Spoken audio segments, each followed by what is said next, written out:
dating back to March, we became very interested in understanding how antibodies provide protection against SARS-CoV-2.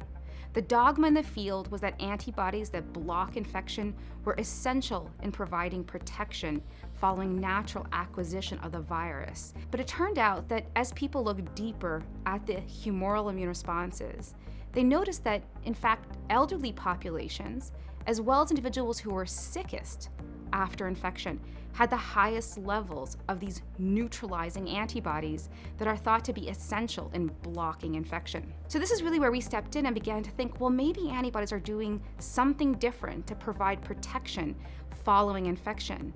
And this is where we began to deploy our tools, adapt the platform to begin to look at all the different things that antibodies could do to fight the virus across populations of individuals.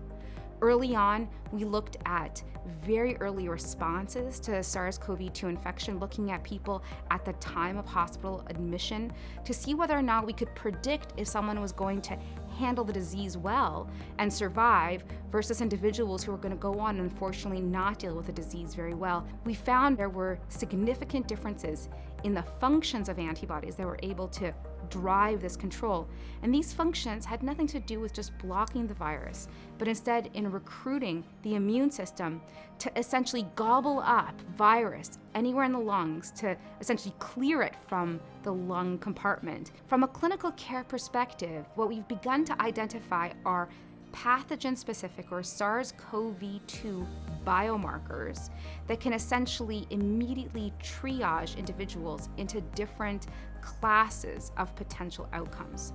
What that means is that there are some individuals that very early on make antibodies that can essentially predict that they are not going to deal with the virus very effectively.